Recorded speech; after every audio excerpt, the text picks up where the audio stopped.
This 1977 analog Avionics panel is about to get an upgrade. I'm flying to Turweston today to the Avionics workshop. But what am I going to get and how much is it going to cost? This is a pretty typical panel for a Piper Arrow, a trusty GNS 430. It's a non-WASP version, an old King Navcom that is only usable now for tuning up the ATIS frequencies, an HSI which has been showing signs of its age recently, and a suite of your standard steam gauges.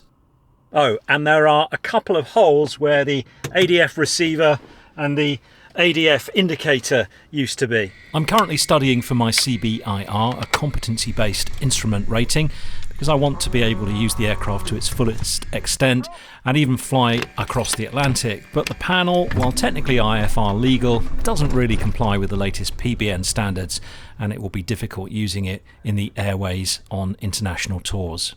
And so I've bitten the bullet, spoken nicely to the bank manager, and decided to get an upgrade. So heading off now to the Avionics workshop. We'll get airborne and I'll tell you what the plan is. Clear takeoff 18 left turn, the wind 22019, maximum 23. Clear takeoff runway 18 left turn, Golf, India Victor.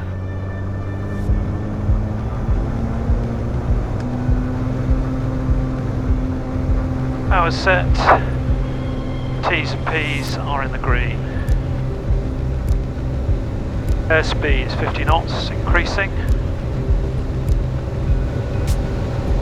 Car airborne. Tap the brakes. Bring the gear up. I'm a member of AOPA UK, or AOPA, the body representing aircraft owners and pilots. Their aim is to lobby for our interests at government and regulatory level and secure our freedoms to fly. Something which is seemingly always under threat, isn't it? Whether it be aerodrome closures, the burden of regulation, access to airspace, rising costs and so on. AOPA can only help us with a healthy membership, which is why I joined, and I'm hoping you will join too. Flying Reporter followers can get a 25% discount off new AOPA UK memberships by using my special link on the screen and in the video description. So we're on our way, and it really is very blowy and turbulent today. I'm flying the aeroplane at a very, very low power setting to keep everything within the manoeuvring speed limits, making the ride a bit more comfortable than it would be had I been going a bit faster, but it's still very, very unpleasant. In a few moments, of course, I'll be landing at Turweston, and that's going to be the fun bit, and not exactly looking forward to that, if I'm honest with you. They have a runway that's straight into wind, but it's 460 metres long, so quite a short runway. Never landed on it before. It's a grass runway, so that might be an option. If not, it's going to be a sort of 20-knot crosswind, if not more, on runway 21. So I'm not going for an absolutely massive upgrade, pimping out the whole panel. I just cannot afford to do that.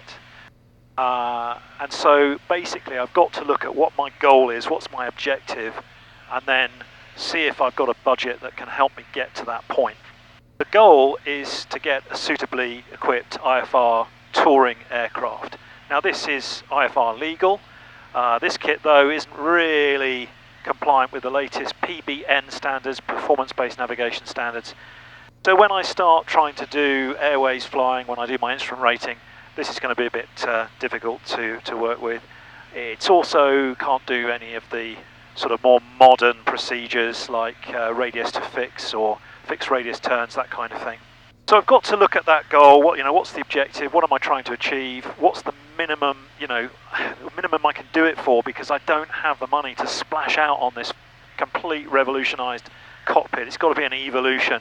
And I suppose that kind of chimes with many of you following this. I mean, how many of us can pimp out our aircraft? I doubt many of us really have those kind of funds to do that. So it's basically going for something modest and in several stages to get me to where I need to get to. I've been looking at what other Piper Arrow owners have done. I flew with Nick not long ago. His Arrow group went with the GI 275 instruments, a Garmin GTN 650XI and the Garmin GFC 500 Autopilot. Very, very nice indeed.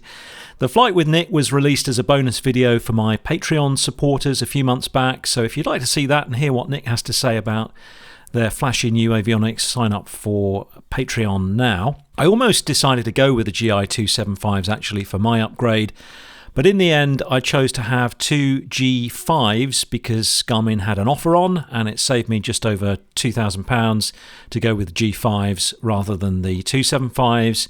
The G5s also work with my existing autopilot, whereas the 275s would have cost me, I think, another £1,500 for the integration.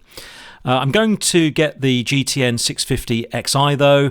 I'm going to move my 430 to become a ComNav 2, and the transponder is going to be overhauled and upgraded so it can transmit ADS-B out. So I've said that the upgrade comes in 2 stages, or at least 2 stages, and you might have noticed I've not mentioned the autopilot, which some of you might think is the pinnacle of what I need. And yes, I do need an autopilot, but they are so darn expensive and I can't get there just yet. So phase 1 is as I've described. That will get me to the point where I can conduct and complete my instrument training, and they will connect everything up to the existing autopilot, and hopefully that will work and function reliably. And then phase 2 will have to come when funds allow, probably this time next year, and it'll have to go back in and have an autopilot fitted. Now, there are some lack of efficiencies, so if they've got the whole aircraft apart and they're doing an autopilot at the same time as everything else, it doesn't cost as much money, because they only have to strip down the aircraft once. Obviously, in my case, they're going to have to strip down the aircraft twice. That's going to cost a little bit of extra money, unfortunately, so I am going to lose some efficiency by doing it in 2 phases, but I simply don't have the choice. Some of you may also say, well look John, you've got to invest in a modern engine monitor, and yeah, I agree with you that would be great, but it's not my goal. It doesn't achieve my objective at the moment. I can operate the aeroplane, and the aeroplane has operated for 40 years on the rudimentary instrumentation that it has now. It will go on doing that, and when the time comes, once again, I will look at getting an engine monitor. So it's all about doing things in a very determined, phased way that gets me as quickly and as cheaply to where I need to be. So I'm delivering India Victor to the workshop so that they can start the work. After I land, we'll find out what the layout is going to be on the panel, how long it's all going to take, how much is it going to cost. But there's one upgrade that I made to India Victor 6 months ago that I wanted to update you on. I had a CloudbaseGA flight logger installed. It's a small box that records my flight movements and uploads them to the cloud. The system's great for logging and tracking defects. If you operate a group or rental aircraft, it can auto-bill the pilots after their flights and has an included booking engine.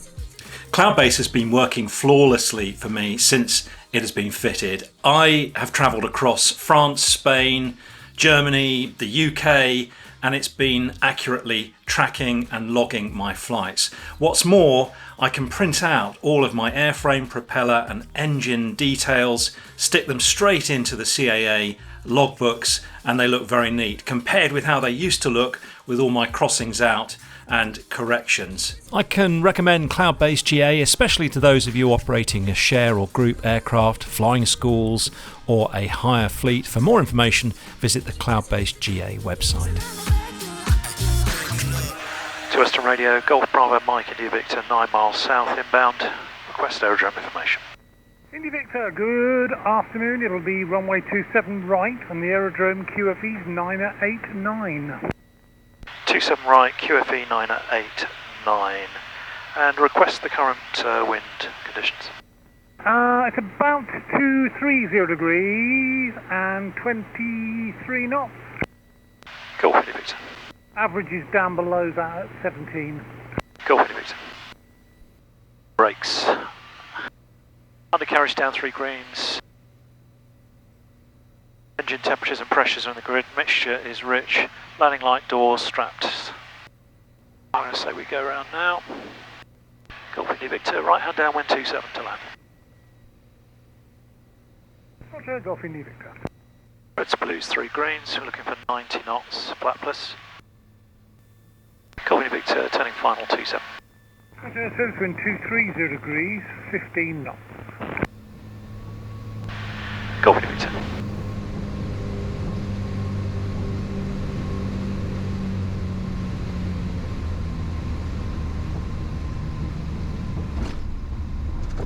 Did that look easy? Oh, it didn't feel easy. I'm going to Vision today. Roger, you know the way. Golf Victor.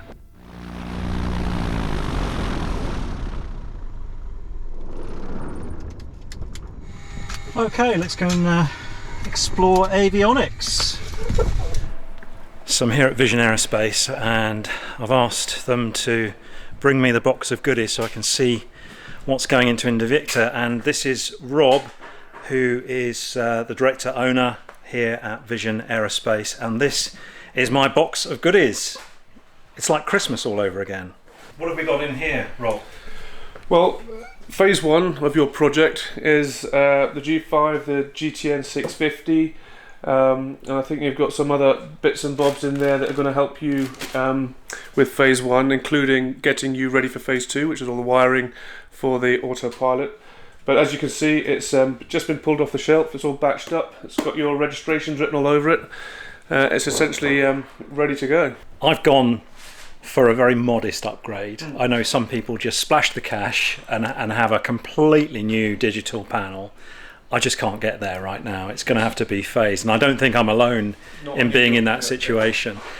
But this 2G5 650xi transponder overhauled with external squitter, you know, connected to my existing autopilot, that's getting me on the way, isn't it? It's not an unusual story, you know. Some people who can afford it come in and just, as you say, splash the cash. Some who have to phase it a little bit, like yourself. This is a very good start for phase one, you know. And what's important is what phase two and or three may look like has already been just thought about right at the very beginning. So when you are installing what is an expensive kit, you want to make sure that any future upgrades that you might want to do at any given point are going to talk with your existing kit. So it's been done exactly the right way. The budget will determine when you can do it. The thought in how you do it has been well done. So just briefly, because I don't think we've got, you know, acres of time here for my audience to sort of understand all the administration and paperwork, no doubt, that goes with this as well. But broadly, what's the process? So there's I don't know, 5 or 6 steps that we commonly talk about. So there's the initial discussions. What type of flying do you do? What type of functionality do you need? And what's the appropriate kit for your aeroplane, for you, for the flying that you do, both today and what you might want to do in the future. So, for example, you might not be an instrument-rated pilot, but you might have aspirations. So we have that conversation, which leads us down a certain path for the kit that's going to fulfill your flying needs. The next step is to make sure that all that kit that we're thinking about, A, talks to each other, particularly if you're using different manufacturers, and B, if it's talking to old equipment, that we can ensure that both A, it talks to the old equipment, but B, we're allowed to install it on your aircraft. So there's an awful lot of due diligence that happens very early on to make sure that we can deliver the target model for your aeroplane. Once that's been sorted out, we know what type of flying you do, we know what kit you want, we know that it's going to go into your aircraft and talk to everything that needs to talk to. Then we pull the trigger on the job. We start buying stuff, we start planning when the aircraft's going to come in, what we might need to do in advance, and start the design, the wiring diagrams, the loom building, all ahead of time to the best that we can, to make sure that when the aircraft finally comes in, that we've got the diagrams, we've got the plan, and we've got the kit, and everything in it is much more about the hands-on installation than it is about the thought process. So roughly speaking, a third to a half of the job is typically done before the aircraft arrives. You're hoping, I mean, fingers crossed, you don't find any gremlins or nasties in there when you start taking the panel off. 6 weeks or so, something like that, for a job of this size? For this job, 4 to 6 weeks is typically what would allow. The things that can change that delivery time is, as you say, as soon as you start taking things out and you start installing things, you know, if there's been any modifications outside an STC, for example, we have to revert the aircraft back to its factory settings, if you like, in order to meet the STC requirements for installing. So not for your aircraft, but sometimes some of the autopilot rigging has been messed around with in the last 30, 40, 50 years. In order to fit an autopilot, we would need to restore it back to its factory original and then install the autopilot on top of that. So it's rare, but it does happen every now and then that mods, particularly for N-Reg aircraft, where the rules on what can be done to an aircraft are much more lax. When it goes onto the G-Reg, we have to make sure that we meet STC requirements. Now, as I said, it's rare, but it does happen occasionally, and we have to manage expectations. As soon as we find it, as I said to you before, we generally take a picture saying this is what's going on and this is what we need to do. So I'm going to reveal to my audience in a minute, how much this is going to cost, the sharp intake of breath incoming. And I thought it's worth just addressing that, with you, because people will think, my golly, that's jolly expensive, right? I mean, you could probably even buy a second-hand aeroplane for that, or maybe you could have done at some point in the past. Why does it cost so much money? There's a few answers to it, but the core one is going to be the certification. So you fly a certified aircraft, which means it has certain capabilities, a certain power, certain mass that puts it into the certified aircraft bracket. As soon as you're in that space, anything and everything that goes onto a certified aircraft has to come with a huge amount of traceability and certification and compliance paperwork. You probably don't want to hear this, but for the non-certified market, you can get the very same kit for considerably less because it doesn't have to go through that certification process. But the short answer to your question is it's all about the certification and compliance that needs to go through regulators. So we're going to go over to the aeroplane, I think, Rob, sure, because you want to just check where everything's going, and so we're both on the same page. So should we just go and do that? Yeah. Brilliant. And so Rob and I were joined by Sandor, the Chief Avionics Engineer and Commercial Airline Pilot, and we finalised the plan for the layout. The central stack from top to bottom, audio panel, GTN 650XI, transponder, and eventually the autopilot control panel. That will come in phase 2. On the right, it'll be the GNS 430, ADF and DME. And so, the cost of phase 1. Prepare to fall off your seat. The total cost, or the estimated cost of the kit that I'm having installed here, including installation and parts, is £29,000, or should I say just short of £29,000, which is, I don't know, somewhere around about $37,000. I suspect in the States you can get that cheaper. I don't think we've been hit with tariffs yet on this stuff, and I think I bought my stuff before all of that nonsense started going on. But that is a heck of a lot of money, but I'm hoping it will be worth it. Thank you for watching this video. I'm going to leave the aeroplane here in the safe hands of Vision Aerospace, and I'll be back here in 6 weeks to pick it up and see all the shiny new kit. Thanks for watching. Take care. Bye for now.